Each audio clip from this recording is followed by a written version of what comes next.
Good day mga idol. At ito po ang highlights ng aming bike ride day 1. Bali kami ay nagsimula dito sa may Gimbang Nueva Ecija papunta ng Talugtog, tapos Umingan, tapos San Quintin, tapos Natividad. At ayan, ka-highlights ang Natividad Pangasinan dahil napakaganda ng kanilang view ng bundok, talagang literal na panoramic. At pumunta rin kami dito sa may Maranong Falls. Ayan, nilakad namin mano-mano. Pero malapit lang naman. Pero sabi ni iba mahaba daw eh. Pero tansya ko mga 1 kilometer na lakad siya eh. Yun ang napansin namin sa trekking.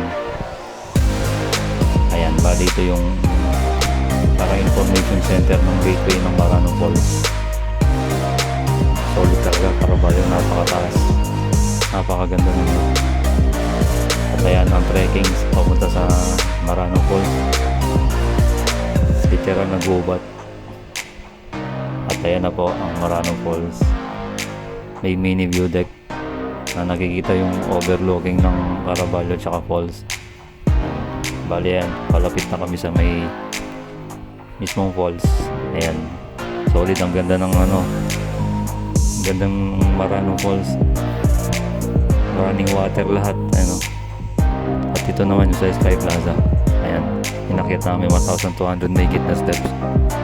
At ito na po yung tuktok niya. Solid. Na-chempo namin rin yung sunset. Buti na hindi umulan. Kaya ang ganda ng view eh. Basta napakaganda.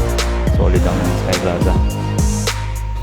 Ayan guys, diba? Kikita rin yung Viray River sa ilalim.